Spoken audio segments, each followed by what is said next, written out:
Hello everyone, मैं professor Radha Tiwari GS college of commerce Wardha के e learning platform पे आप सभी का स्वागत करती हूँ। दोस्तों, हम पिछले 3 से 4 वीडियो में हमारे फ्लेक्सिबल बजट के न्यूमेरिकल सीरीज को शुरुआत कर चुके हैं, जिसमें हमने 4 से 5 एग्जाम्पल, जहाँ तक कि मेरा ख्याल है 5 एग्जाम्पल हमारे हो चुके हैं। छठा आज का हमारा एग्जाम्पल है और हर एक एग्जाम्पल अगर आप पिछले 5 एग्जाम्पल के पन्ने पलट के देख ले तो कोई भी एग्जाम्पल एक दूसरे से मैच होने वाला नहीं है। सेम ऐसा ही आज का एग्जाम्पल ऐसा यूनिक है जो आपके पिछले 5 एग्जाम्पल में आपको ऐसा एग्जाम्पल देखने नहीं मिलेगा। तो शुरू करते हैं हमारा एक अनोखा सा एग्जाम्पल फ्लेक्सिबल बजट के लिए। सबसे पहले आपको ये करना है कि डिस्क्रिप्शन बॉक्स में लिंक दे रखी है। हाँ, पिछले वीडियो में ऐसा हुआ था कि मैं लिंक वहाँ पे आपको देना भूल गई थी, जो मैं अपनी भूल इस वीडियो के साथ रेक्टिफाई करूंगी। वहाँ पे मैं अभी डाल दूंगी डिस्क्रिप्शन बॉक्स में। इसके पहले वाले वीडियो की भी अगर आपने देखा होगा तो वहाँ पे लिंक नहीं थी, जबकि मैंने कहा था कि लिंक है। तो वो जब ये वीडियो अपलोड हो रहा होगा तो उसी के साथ उसकी भी लिंक होगी, तो एक बार जाके वहाँ से आपने चेक करके उसका एग्जाम्पल लिख लेना है। तो आज का हमारा एग्जाम्पल देखते हैं। The following information relates to the production activity of उद्योग limited for 3 months end 31st March 2011। और यहाँ पर अब एग्जाम्पल काफी बड़ा है, काफी लेंदी है, लेकिन जो सबसे इम्पोर्टेंट है वो देखते हैं कि इसमें क्या कहा गया है। जैसे फिक्स एक्सपेंसेस में, और फिर से जैसे हमारे मेन फॉर्मेट में दिया हुआ है फिक्स, वेरिएबल और सेमी वेरिएबल, फिर से इस एग्जाम्पल में आपको फिक्स, वेरिएबल और सेमी वेरिएबल का बाइफर्केशन ऑलरेडी करके दे दिया गया है। तो जब तीनों का बाइफर्केशन करके दिया है तो हमारे लिए चिंता का विषय अब यहाँ पे नहीं है, सोचना नहीं है कि क्या करना है, कैसे करना है करके। ऑलरेडी हमें अलग अलग करके दे दिया है फिक्स, वेरिएबल और सेमी वेरिएबल। उसके बाद जो आपको पैराग्राफ में जानकारी दी हुई है, और उससे पहले फिक्स वेरिएबल में आपको 4 आइटम दिए हुए हैं, वो हम लिखेंगे तो समझ आ जाएगा कौन कौन से आइटम है। उसके बाद सेमी वेरिएबल एक्सपेंसेस में आपको कहा गया है एट 50% कैपेसिटी। मतलब पूरा एग्जाम्पल अगर आप देख लेंगे या प्रॉब्लम आप देख लेंगे तो आपको गिवन कैपेसिटी कौन सी है ये बताया नहीं है। जैसे कि इसके पहले एग्जाम्पल में क्लियर बताया हुआ होता था कि ये गिवन कैपेसिटी है या प्रोडक्शन या एक्टिविटी लेवल है, लेकिन यहाँ वैसे ना बताते हुए आपको ओवरहेड के हेडिंग में बताया हुआ है semi variable expenses at 50% capacity. मतलब जो यहाँ पर गिवन एक्टिविटी होगी या जो पूरी इंफॉर्मेशन है वो किसकी दी हुई है, 50% एक्टिविटी लेवल की या प्रोडक्शन लेवल की जानकारी हमें दी हुई है। अब किसी छात्र के मन में ये सवाल आएगा कि ये सेकंड हेड पे क्यों बताया है, उसके बाद वेरिएबल एक्सपेंसेस एट 50% कैपेसिटी क्यों बोला, पहले हेड में क्यों नहीं लिखा। तो इसका जवाब ये है कि फिक्स एक्सपेंसेस या फिक्स ओवरहेड हर एक्टिविटी लेवल के लिए सेम होता है, सरीखा होता है। तो वहां पे कैसे स्पेशलाइज वो कर देंगे कि ये 50% के लिए ही है, वो तो सभी के लिए है। इसीलिए फिक्स एक्सपेंसेस पे कुछ नहीं लिखते हुए उन्होंने सेमी वेरिएबल और वेरिएबल पे आपको जानकारी बताई है। अब मेन जो हमारी यहाँ पे मेन हमारी इस एग्जाम्पल का यूनिकनेस जो है वो इस पैराग्राफ में है। It is further noted that semi variable expenses remain constant between 40 and 70% capacity. उसके बाद increase by 10% of above figures between 75 and 85% capacity and increase by 15% of above between 85 and 100% capacity. Fix expenses remain constant whatever the level of activities, जो कि मैंने आपको अभी अभी बताया है कि कोई भी लेवल ऑफ एक्टिविटी हो वहां पर फिक्स एक्सपेंसेस सेम रहता है। लेकिन मेन चीज अब ऐसा है कि यहाँ पे आपको जो सेमी वेरिएबल एक्सपेंसेस या सेमी वेरिएबल ओवरहेड के जो आइटम्स दिए हुए हैं, इन आइटम्स का क्या बताया है कि हमें उनमें इंक्रीमेंट कैसे करनी है। अगर प्रोडक्शन लेवल या एक्टिविटी लेवल 40 to 70% के बीच में है तो जो 50% वाली एक्टिविटी की अमाउंट है वो ही कांस्टेंट रहेगी।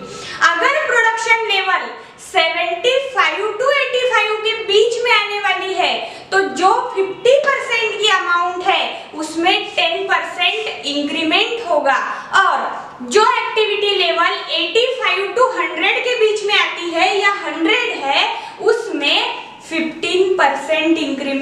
होगा। और ये 15% अमाउंट का या 10% अमाउंट का इंक्रीमेंट किस पे होने वाला है?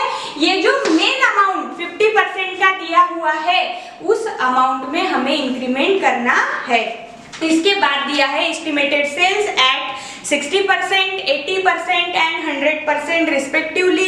Assuming that all items produced are sold, prepare a flexible budget at 60%, 80% and 100% production activity. Means 50% हमें given है, 60, 80 और 100 का कैलकुलेशन करना है। अब ये जो हमारा नया एग्जाम्पल है इसमें यूनिकनेस क्या है कि टोटली हमें सेमी वेरिएबल ओवरहेड का कैलकुलेशन करने की जो प्रक्रिया है वो अलग बताई है, नए तरीके से बताई गई है। तो शुरुआत करते हैं हमारे एग्जाम्पल के लिए, जिसमें हम हेडिंग डालेंगे अपना पहला वेरिएबल एक्सपेंसेस। अब एग्जाम्पल में जो आपको गिवन हिंट है उसमें पहले फिक्स, फिर सेमी वेरिएबल और फिर वेरिएबल दिया है, बट हम हमारा फॉर्मेट क्या फॉलो कर रहे हैं? पहले वेरिएबल, फिर सेमी वेरिएबल और फिक्स। तो जैसा हमारा स्टैंडर्ड फॉर्मेट है हम उसी को फॉलो करेंगे और यहाँ पर लिखेंगे। तो वेरिएबल एक्सपेंसेस में सबसे पहला जो आइटम दिया है वो है मटेरियल, और मटेरियल जो दिया हुआ है वो 50% एक्टिविटी लेवल के लिए दिया गया है 6 लाख रुपीज। अगर 50% एक्टिविटी लेवल के लिए 6 लाख रुपीज है तो 60% के लिए कितना होगा? यहाँ पे आपको बताया है क्या परसेंटेज फॉर्म में या इन बिटवीन इतना परसेंटेज से इतना परसेंटेज रहेगा तो 10% इंक्रीज करना, ऐसा कुछ भी कहा नहीं गया है। मतलब यहाँ हम क्या करेंगे, जो हमारी पुरानी प्रक्रिया है कि 50% के लिए 6 लाख तो 60% के लिए कितना, और कैसा करेंगे cross multiplication? 6 lakh multiplied by 60 divided by 50 अगर हम करेंगे तो हमारे पास 60% प्रोडक्शन एक्टिविटी के लिए अमाउंट आएगी 7,20,000। सेम प्रोसीजर अप्लाई करेंगे। अगर आप यहाँ पर जैसे कैलसी पर करते चलिए, फिर अगर हमने 6 lakh multiplied by 60 divided by 50 करा तो 7,20,000 आ गया। 7,20,000 को ही पकड़े रखिए कैलसी में और फिर करिए 7,20,000 मल्टीप्लाइड बाय 80 डिवाइडेड बाय 60 तो आपको अमाउंट मिलेगी 9,60,000। फिर इसे पकड़े रखिए 9,60,000 मल्टीप्लाइड बाय 100 डिवाइडेड बाय 80 अगर करेंगे तो फाइनल अमाउंट मिलेगा 12 लाख रुपीज। मतलब एक अमाउंट पर से हम आगे के कैलकुलेशन करते चल रहे हैं और बार बार कैलकुलेशन करके गड़बड़ करने के बजाय जो अमाउंट हाथ में आते चल रही है उसी के आधार पर कैलकुलेशन का सिलसिला आगे बढ़ा रहे हैं। ये हुआ पहला मटेरियल का कैलकुलेशन। उसके बाद है लेबर। अब लेबर की अमाउंट है 6,40,000, फिर वही 6,40,000 मल्टीप्लाइड बाय 60 डिवाइडेड बाय 50 तो आंसर आया 7,68,000। फिर 7,68,000 अगर 60% के लिए तो 80% के लिए कितना, करिए क्रॉस मल्टीप्लिकेशन तो अमाउंट आएगा 10,24,000 रुपीज। फिर अगर 80% के लिए 10,24,000 तो 100% के लिए कितना, तो आंसर आएगा 12,80,000 रुपीज। और इसके बाद जो तीसरा यहाँ पे आइटम दिया हुआ है वो है सेल्समैन कमीशन। और सेल्समैन कमीशन की अमाउंट है 95,000। कैलकुलेशन कैसे होता है हमने 2 बार देखा तो अब सीधा मैं यहाँ पे अमाउंट लिखते चलती हूँ। अगर 50% के लिए 95,000 है तो 60% के लिए होगा 1,14,000 और 80% के लिए होगा 1,52,000। और अगर 80% के लिए 1,52,000 तो 100% के लिए कितना होगा 1,52,000 मल्टीप्लाइड बाय 100 डिवाइडेड बाय 80 अगर करेंगे तो हमारा आंसर होगा 100% कैपेसिटी के लिए 1,90,000 रुपीज। और जो 3 आइटम हमें वेरिएबल कॉस्ट के लिए यहाँ पर दिए हुए थे वो तीनों आइटम हमने लिखे, साथ ही साथ जो कैलकुलेशन करना था 60, 80 और 100% प्रोडक्शन लेवल के लिए वो कैलकुलेशन भी किया। तो फाइनल हमें यहाँ करना है टोटल ए ओवरहेड की या वेरिएबल ओवरहेड की। तो टोटल 50% कैपेसिटी के लिए आ रही है 13,35,000 और 60% कैपेसिटी के लिए आ रही है 16,02,000 रुपीज। वहीं अगर 80% कैपेसिटी के लिए देखें तो 21,36,000 और 100% कैपेसिटी का है 26,70,000। यहाँ पे जो हमारा सरल पोर्शन या इजी पोर्शन दिया हुआ था, जिसको हमने 4 से 5 वीडियो में कैलकुलेट करने का तरीका बहुत अच्छे तरीके से सीख लिया है, वो हमने यहाँ पूरा कर लिया। लेकिन इस एग्जाम्पल में हमें जो यूनिकनेस दिया हुआ है वो है कि हम सेमी वेरिएबल एक्सपेंसेस का कैलकुलेशन कैसे करेंगे, या सेमी वेरिएबल एक्सपेंसेस में अगर बदलाव होंगे इस पर्टिकुलर एक्टिविटी के लिए, जब हमें अमाउंट दर्ज करवानी है या रकम लिखनी है, तो वो हम कैसे लिखेंगे, उसका आधार यहाँ पे बताया हुआ है या उसके बारे में जानकारी बताई हुई है। देखेंगे कि कैसे कैलकुलेट करना है। पहले तो लिख लेते हैं यहाँ पे semi variable overhead, B type का हमारा ये हेड होता है, जिसमें पहला यहाँ पे आइटम दिया हुआ है मेंटेनेंस, और मेंटेनेंस की 62,500 यहाँ पे हमें बताई हुई है अमाउंट। अब देखिए यहाँ जो कैलकुलेशन करना है वो एक्टिविटी लेवल के हिसाब से हम कैलकुलेशन करेंगे। तो इसके पहले हम कैसा करते थे कि पूरे बॉक्स को, मतलब एक पूरे लेवल के लिए एक आइटम का कैलकुलेशन कर लेते थे, लेकिन अब यहाँ पे हमें बार बार एडजस्टमेंट को देखना है कि क्या बताया हुआ है। तो इसीलिए या तो हम ऐसा कर सकते हैं कि पूरे आइटम लिख लेते हैं और फिर उसमें होने वाले चेंजेस यहाँ पे करेंगे, ये हमारे लिए थोड़ा इजी होगा। इसीलिए सेकंड जो यहाँ दिया हुआ है वो है इनडायरेक्ट लेबर, वो भी लिख लेंगे। इनडायरेक्ट लेबर की अमाउंट दी हुई है 2,47,500 रुपीज। और तीसरी जो यहाँ पे हमें आइटम दिया हुआ है वो है सेल्समैन सैलरीज, इसकी अमाउंट है 72,500 रुपीज। और जो last item semi variable overhead में दिया है वो है सन्ड्री एक्सपेंसेस, और इसकी अमाउंट दी हुई है 65,000। अब जितने आइटम दिए हुए थे वो सभी आइटम्स हमने यहाँ पे लिख लिए। इसके बाद अब एडजस्टमेंट यहाँ पे हमें करनी है कि कैसे अमाउंट का कैलकुलेशन किया जाएगा। तो सबसे पहले हमारा जो पैराग्राफ है वो क्या कहता है कि it is further noted that semi variable expenses remain constant between 40% and 70% capacity, कि यहाँ पे 40 से 70% तक या 40% से 70% तक अगर कोई कैपेसिटी आती है बीच में, आप जो कैलकुलेट कर रहे हो वो, तो उसका जो अमाउंट है वो रिमेन कांस्टेंट, मतलब वैसा ही या उतना ही रहेगा। तो देखिए जो 60% है या 60% है, ये 40 से 70 के बीच में आता है या नहीं आता? 40 to 70 के बीच में 60% या 60% आता है या नहीं आता? तो इसका जवाब है आता है। तो इसीलिए फिर जो 50% का अमाउंट है वो ही किसका होगा?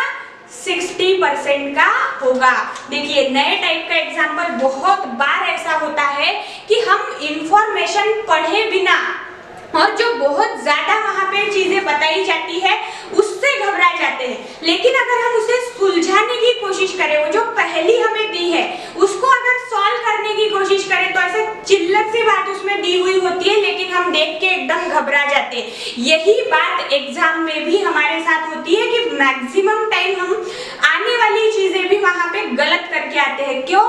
क्योंकि हम सही तरीके से ना पढ़ते हुए घबराहट में ऐसी बहुत सारी मिस्टेक कर देते हैं। जैसे फर्स्ट जब हमने एग्जाम्पल पढ़ा था तब हमें लगा था कि बहुत ज्यादा कुछ यहाँ पे ट्रिकी बताया हुआ है, बट अब जब हम धीरे धीरे एक एक लाइन यहाँ पे समझने की कोशिश कर रहे हैं तो कितना सरल बनता जा रहा है। जैसे कि 60% एक्टिविटी लेवल के लिए हमें एक भी अमाउंट कैलकुलेट करना नहीं है, सीधा जो 50% का है वो ही हम यहाँ पर लिख देंगे, क्योंकि सेम रहेगा ऐसा वहां हमें हिंट दी हुई है। और इसीलिए मैंने चारों आइटम्स यहाँ पे एक ही साथ लिख दिए थे, क्योंकि मुझे ये पता था कि हमें ऐसा आगे करना है। उसके बाद अब देखते हैं 70% तक वाली पोर्शन जो हमारा 60% कैपेसिटी कैपेसिटी लेवल है यहाँ तक का खत्म हो गया। अब 80% जो है वो हमारे 40 से 70% वाले शर्त में नहीं बैठता। तो अब इसके लिए कुछ दूसरा बताया होगा, चलिए वो देखते हैं कि क्या कहा है। Increase by 10% of above figures between 75% and 85% capacity, कि अगर 75 से 85% तक का कोई कैपेसिटी आपके पास अवेलेबल है, जो कि हमारे पास है कौन सी 80%, तो इसके लिए क्या करना है, जो हमारे पास ये अमाउंट दिया हुआ है इसमें 10% ऐड करते चलना है। अब देखिए मैंने यही पे स्टार मार्क क्यों लगाया, यहाँ क्यों नहीं, अमाउंट तो सेम था। बट अगर हो सकता है नेक्स्ट एग्जांपल में यहाँ के लिए कुछ और बताए, तो आपको अपने दिमाग में क्या रखना है, जो गिवन एक्टिविटी है, जो जिसकी हमें जानकारी पूर्ण रूप से जिस एक्टिविटी की हमारे एग्जांपल पर निर्धारित है, उस एक्टिविटी लेवल के अमाउंट को हमने यूज करना होता है।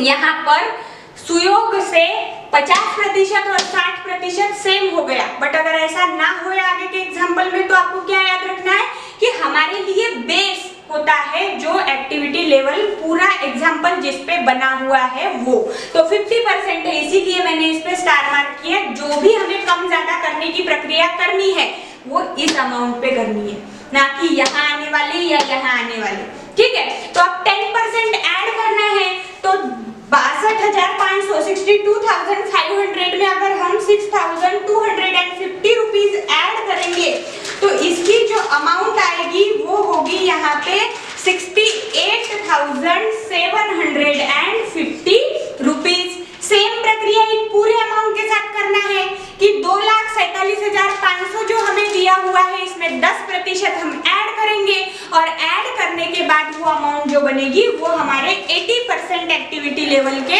अमाउंट कॉलम में लिखनी है। तो यहाँ पे जो अमाउंट हम ऐड करने के बाद आ रहा है वो है 2,72,250 रुपीज, ठीक है। उसके बाद 72,500 है, तो इसका 10% सबसे पहले कर लो। 7,250 रुपीज ये 10% होगा, तो 72,500 प्लस 7,250 रुपीज, तो यहाँ पे आएगा 79,750 रुपीज। और अंत में जो सैलरी एक्सपेंसेस दिए हुए हैं 65,000 के, अगर 65,000 के 10% करेंगे तो 6,500 प्लस 65,000, देखिए 10% करके वो ना लिख दीजिएगा, कभी कभी ऐसी भी गलतियां होती है कि पूरी चीज समझ आ गई बट जो हमारी हड़बड़ाहट होती है वो हमें ले डूबती है। उसमें ऐड करने हैं 10% लेके लिखना नहीं है, और हर अमाउंट मैंने वैसा ही किया है।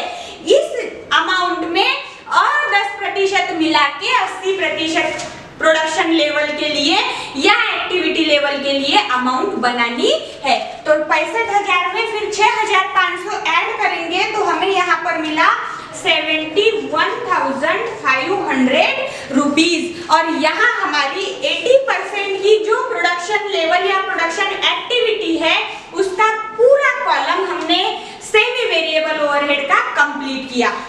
अब इसके बाद है 100% एक्टिविटी लेवल के लिए, और यहाँ पे जो हमें शर्त दी गई थी वो किसके लिए थी, 75 से 85% के लिए। 100% 75 से 85 के बीच में आता है क्या, 75 to 85 के बीच में आता है क्या, नहीं, तो फिर इसके लिए कोई और शर्त होगी, चलिए देखते हैं। Increase by 15% of the above between 85% and 100% capacity, मतलब अब जो हमें यहाँ पर above में कौन सी, ये 50% वाली जो ऊपर जानकारी दी है उसमें करना है, ऐसा एग्जाम्पल कह रहा है। तो इसीलिए 62,500 में 62,500 के 15% सबसे पहले निकालने हैं, और जो अमाउंट आएगी वो इसमें ऐड करनी है। तो अब कैसा करना है मैंने आपको बता दिया है, तो यहाँ पे डायरेक्ट अमाउंट लिखते चलती हूँ। 71,875 आएगा, फिर 2,47,500 में 15% निकालो सबसे पहले, और 15% की अमाउंट और इस मेन अमाउंट में ऐड करो, और आने वाली रकम यहाँ लिखो, तो यहाँ आएगा 2,84,625 रुपीज। और उसके बाद जो यहाँ 72,500 है इसके फिर से 15% आए हुए अमाउंट को इसमें ऐड करो और यहाँ लिखो 83,375 और उसके बाद 65% के फिर से 15% निकाल के फिर 65,000 में ऐड करेंगे तो यहाँ आएगा 74,750 रुपीज। और जो चारों आइटम यहाँ दिए हुए थे वो पूरे हमने लिख लिए। तो अब हमारा क्या काम है कि हम सेमी वेरिएबल ओवरहेड की टोटल कर ले। तो इसकी टोटल आएगी 4,47,500 और यहाँ पर भी 4,47,500 क्योंकि ये जो दोनों कॉलम है ये कैसे है, सेम है, इनमें कोई भी बदलाव नहीं हुआ तो इसीलिए ये दोनों की टोटल भी सेम होगी। उसके बाद यहाँ पर की जो टोटल आ रही है वो है 4,92,250 रुपीज और यहाँ की टोटल है 5,14,625 रुपीज। तो यहाँ हमारे दो ओवरहेड खत्म हो गए। अब तीसरा हमारा काम है फिक्स एक्सपेंसेस या कॉस्ट या ओवरहेड, मन चाहे वो लिख सकते हैं। इसमें आने वाले और जो आइटम्स है उसकी हम यहाँ पे जानकारी सबसे पहले लिख लेंगे। पहला दिया हुआ है मैनेजमेंट सैलरीज, इसकी 50% की अमाउंट है 2,10,000 और ये कौन से एक्सपेंसेस है, फिक्स एक्सपेंसेस। तो हर एक्टिविटी लेवल पे अमाउंट कैसा होगा, सेम होगा तो इसीलिए 2,10,000। उसके बाद सेकंड जो दिया हुआ है वो है rent and taxes. Rent and taxes की अमाउंट है 1,40,000 और यहाँ पर भी क्या लिखेंगे फिर 1,40,000, हर इसमें आएगा 1,40,000। उसके बाद तीसरा आइटम दिया हुआ है डेप्रिसिएशन। डेप्रिसिएशन की अमाउंट है 1,75,000 रुपीज। फिक्स एक्सपेंसेस होने के कारण जो फाइनल अमाउंट होती है वो हर एक्टिविटी लेवल पे सेम होती है, बदलाव किसमें होता है, केवल और केवल पर यूनिट में। तो इसीलिए यहाँ पर हमने पर यूनिट का कैलकुलेशन हमें करना नहीं है तो उसके ज्यादा हम डीप में ना जाते हुए अमाउंट सेम होती है तो अमाउंट लिख दी, ठीक है। उसके बाद चौथा यहाँ पे दिया हुआ जो आइटम है वो है सन्ड्री एक्सपेंसेस। इसकी अमाउंट है 2,22,500। चारों एक्टिविटी लेवल में अमाउंट सेम आएगी 2,22,500 और जितने आइटम हमें फिक्स ओवरहेड या फिक्स एक्सपेंसेस के बताए हुए थे हमने सब यहाँ पे लिख लिए। तो अब हमें करना है इसकी टोटल और टोटल आएगी 7,47,500 और सभी कॉलम की टोटल सेम होगी क्योंकि अमाउंट में हमने 1 रुपए का भी अदला बदली नहीं की है क्योंकि फिक्स एक्सपेंसेस है। तो अब यहाँ पे हम जो टोटल कॉस्ट का कैलकुलेशन करते हैं उस टोटल कॉस्ट के कैलकुलेशन के लिए होता है A plus B plus C, मतलब तीनों ओवरहेड की या तीनों एक्सपेंसेस का जो यहाँ पे टोटल होगा उसका हमें टोटल करना होता है और उसको हम नाम देते हैं टोटल कॉस्ट। तो वो अब हमारा काम होगा कि हम टोटल कॉस्ट का कैलकुलेशन करें और ये कैसे किया जाएगा, A plus B plus C से। तो A की टोटल यहाँ है डबल लाइन से बन की हुई, यहाँ पे B की है और ये C की टोटल है। तो तीनों की अगर टोटल कर लेंगे तो हमें टोटल कॉस्ट मिलेगी। तो 50% एक्टिविटी लेवल की टोटल कॉस्ट है 25,30,000 रुपीज। अगर 60% की पूरी टोटल कैलकुलेट करें, मतलब ये तीन जो यहाँ पे बताए हुए आपको मेन, इनका अगर आप एडिशन करेंगे तो आपको टोटल कॉस्ट मिलेगी 27,97,000।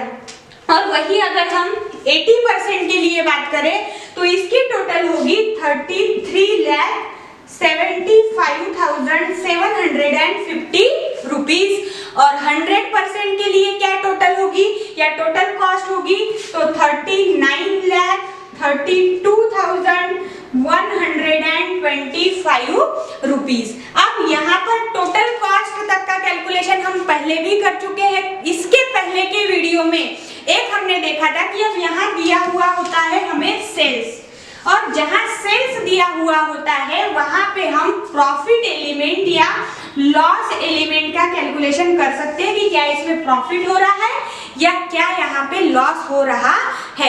तो यहाँ पे सेल्स बताया हुआ है, सबसे पहला सेल्स जो दिया हुआ है वो है 60% कैपेसिटी का। आप में से कुछ चतुर लोग देख के अरे मैम भी गलती कर सकती है, देखिए पहले कॉलम में कुछ नहीं लिखा और 60% में लिख दिया, बट मैं गलती नहीं कर रही हूँ। यहाँ पे जो हमें सेल्स दिया हुआ है वो 60, 80 और 100% का है।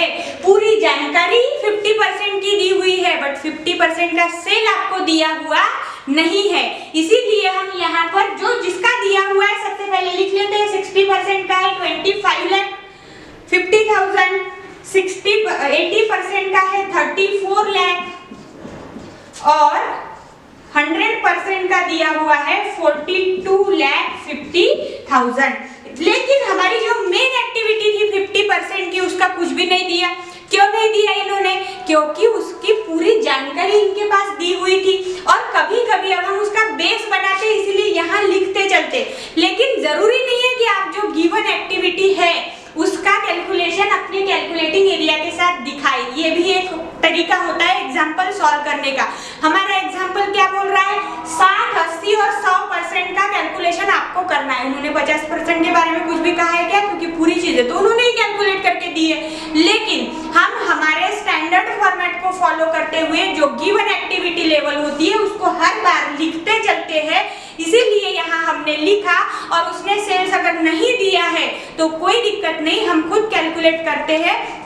और यहाँ पे सेल कैसे करेंगे? क्रॉस मल्टीप्लिकेशन कि 60% के लिए अगर 25,50,000 है तो 50% के लिए कितना? तो आंसर आएगा 21,25,000। और सीधा आप कुछ न करते हुए अगर प्लस में अमाउंट आ रही है तो वो प्रॉफिट है और में अगर लॉस हो रहा है तो वहां पे आपको निगेटिव अमाउंट दिखाई पड़ेगी। देखिए यहाँ पे सेल है 21,25,000 और कॉस्ट है 25,30,000, मतलब लागत लग गई 25,30,000 की और सेल किया 21,25,000 में, मतलब सीधे से सीधा लॉस है।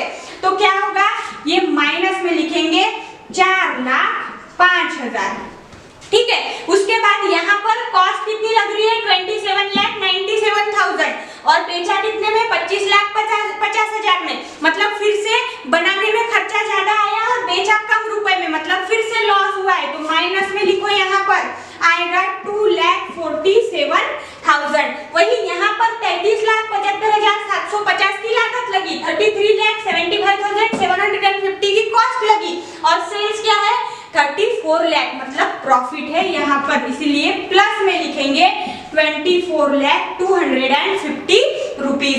सेम चीज यहाँ पर भी है, सेल्स प्राइस ज्यादा है, सेलिंग प्राइस ज्यादा है और कॉस्ट प्राइस कम है, मतलब यहाँ भी प्रॉफिट हो रहा है 3,17,875 रुपीज का।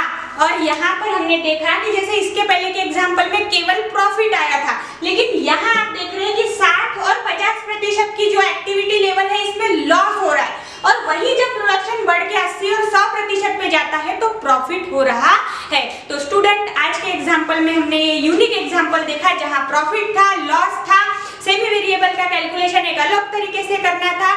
ऐसे ही एक नए एग्जाम्पल के साथ फिर मिलेंगे, तब तक के लिए धन्यवाद।